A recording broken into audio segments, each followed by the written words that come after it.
عليكم ورحمة الله وبركاته. ازيكم يا حبايبي؟ عاملين ان شاء الله تكونوا بخير. النهارده بقى نقول ايه؟ بسم الله الرحمن الرحيم.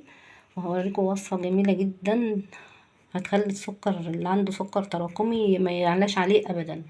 بس هوريكم الاول التحليل اهو. ده التحليل ده عاملاه اول امبارح اهو التاريخ.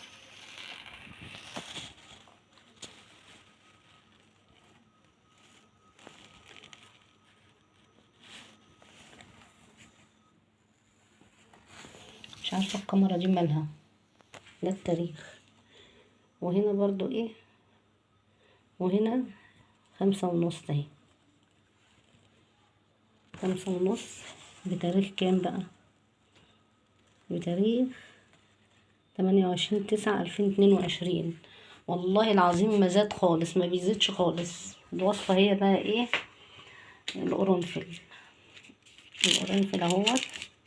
والله ما بيخلص من عندنا، اول ما بيخلص ما بعرفش اقعد من غيره.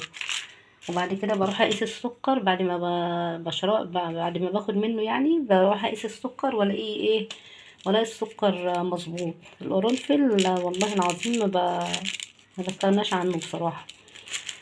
يعني بتحطي تعملي كوباية شاي بعد الأكل أو لبن أو أي حاجة، والمهم إن أي حاجة، وتحطي 3 عيدان قرنفل معاها، هتخلي التحاليل دايما مظبوطة.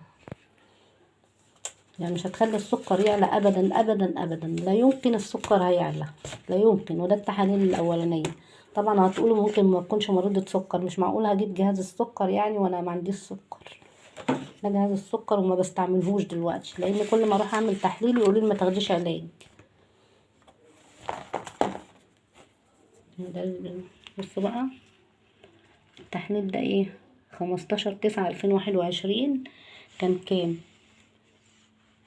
كان 5.8 اه، من 5.8.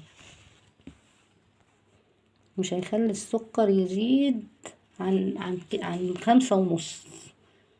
القرنفل انا دورت في حاجات كتير بصراحه ما لقيتش غير زي القرنفل. والله والله القرفه كنت باخدها كانت بتعمل لي هبوط وتنزل السكر مره واحده، لكن القرنفل ما بيعملش اي حاجه. بعد كل وجبه 3 عيدان، 3 مسامير قرنفل وبس. اهو ده شكله، مش عارف شكله. ده شكل القرنفل زي المسمار.